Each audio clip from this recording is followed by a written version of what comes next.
another gentleman here, Evan, asked, what are some potential health risks that are associated with bad teeth, with waiting too long to address certain problems? And I think this is not talked about enough, because we're seeing studies now that bad teeth can directly affect heart disease, which is, if I'm not mistaken, like the #1 killer in America is heart disease.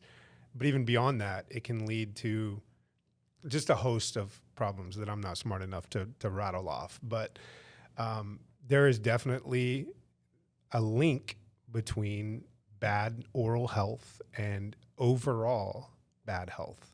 So anything you want to say on that? Yes. So the it's definitely a very, it's not talked about enough, no doubt, and it's new enough research that I can understand that. I've also made it a point in my career to not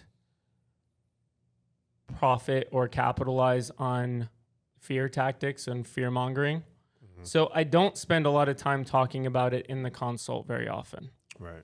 Even though I know it's going to improve things like sugar regulation for diabetics, right, and wound healing.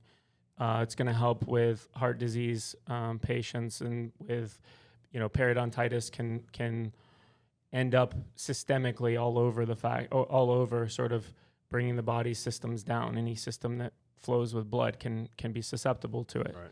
So it definitely has a big role. And we know it's not just a link. We know it's there's some causation effects. There's some correlative effects.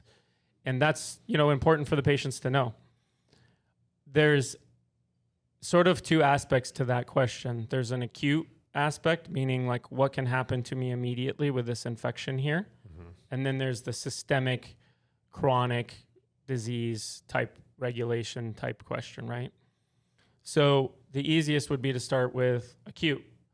So, if you have an active infection, meaning bacteria caused a cavity that led to your nerve, that then caused an infection at the bottom of your tooth, and then you get a toothache, you have an active infection that's living inside of your body, right?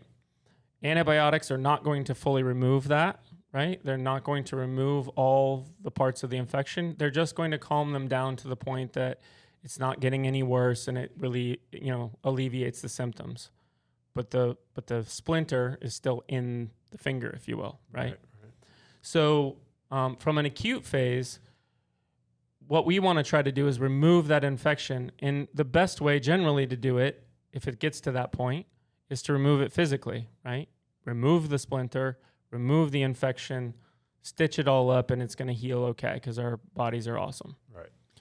And so there's an acute aspect to it. Just as an example, I don't do this often, again, and I don't like making my wage on fear mongering. Sure. But there's a guy who came in and he wanted to pay all cash. He was approved for financing, but he wanted to pay all cash. But it was going to take him another year. Well, he had so much active infection, I had to stop him and say, listen, like, we're going to push this up. Like, I don't know if you have to just give me half now and then you can pay me the other half later, and we'll finish you out in zirconia later, or what we're going to have to figure out. But I would get that out immediately. Let's not just wait around for money, right? Right. It's to the point, it can get to a point where you're going to hamper my ability to do my job by leaving that infection in there, mm-hmm, and ruining more bone that is vital and very, very important and necessary to us.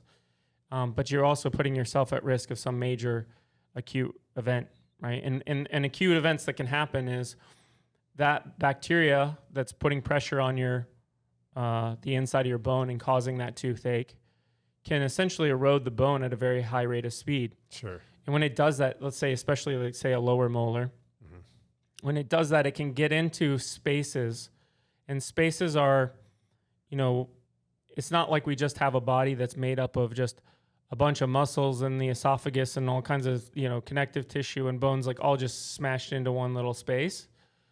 There's sort of linings that sort of protect. There's walls, there's spaces that go in between every different sort of muscle that allow them to function individually, etc. Right. And those spaces can get invaded by the pathogens, by the bacteria. And when that happens, it can grow sort of out of control and can travel very fast through those spaces. So when you see somebody that went into the ER and they ended up in a coma and they ended up dying from a toothache, what happened there is the bacteria got to a specific place, and generally what happens, and got to an important enough place that it created enough bacterial growth to sort of swell and cause them to not be able to get any more air or gets into the bloodstream, etc. But one of the biggest critical ones would be like a lower molar, creating an infection in a space that then closes off your airway. It's called Ludwig's angina, and it will close off your airway very quickly. Right. And so we do everything we can, even if a person can't afford to do the surgery now, we do everything we can to essentially take those really bad teeth out as soon as possible. Maybe wait, right? Maybe let them have that space heal for a while. Maybe we did collect on the extractions, but generally speaking, we're going to credit them back towards the full procedure because we really just did it as a prep and for a safety for them. So on an acute phase, the best thing to do is to see us, to see somebody, to see a practitioner to get it resolved. Right.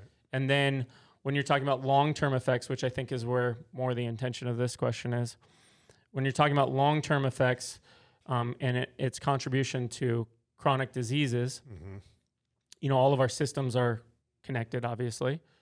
I'm going to make a blanket statement because I think it's what sort of gives the best example of what I'm trying to say here. So we've all seen an accident on the interstate, right? And what happens when you have an accident on the interstate? Traffic jams up, rubbernecking, right? And when that rubbernecking starts, you have a concern, or the emergency department has a concern that you're going to cause additional accidents, right? There can be an additional bad fallout solely because of this one bad thing that happened. Right. Well, the same thing happens in our bloodstream. Our bloodstream is like a highway, okay? When we have little micro injuries, like let's say cholesterol and invading into the walls, and you have that stuck there on the side of the road, okay, if you will, that creates a point in which there's a constriction, and then there's a flow of water, or, not water, but blood that's different than normal. It's supposed to flow free and clear, just like a freeway. Now we've got an accident on the side of the road. It flows differently. There's potential for further problems. Okay. Right. Well, periodontitis, rather, specifically, is an accumulation of bacteria. It's like a bacteria hotel staying right on your tooth, right? And you have blood that flows along the inside of your gum tissue. And so it's essentially just an Uber carpool pickup, just comes right by and like, hey, you want to ride? Come on in. Right. Comes by and it goes to it ends up making its way to the full interstate, right? And bacteria in your bloodstream is not a good thing. Right. Bacteria in a bloodstream with an accident is really not a good thing. So that's where you get your contribution to, say, like cardiovascular health, right? Right. Because you've got the cholesterol that's sitting there on the wall. That's the accident. And you've got this bad guy coming along and he's like, oh, there's nobody after here, so I'll just park here. And so you get this sort of accumulation in this, it's called turbidity. It's where the blood flow is kind of messed up afterwards, after the cholesterol. It's kind of like if you're looking at a river and you see sort of like this stagnant pool on the side. Stagnant blood is not good on the inside of the bloodstream. Right. But you can also see the little swirlies that happen along the stagnant water and the moving water. Yeah. That's turbidity. And it's not the way that a river really needs to flow down a pipe or whatnot. Right. And so you get that injury and you get that stagnation, you get that accident on the side of the road. And when you get that and your bacteria decided to hitch a ride on the Uber blood flow stream, you then can get attachment into those places and it gets worse and worse over time. And that's where you get its effect on cardiovascular health and stroke and all of those things that are interrelated. And so it is very, very important. And it's not very hard for the bacteria to get into your bloodstream once it's established in that way.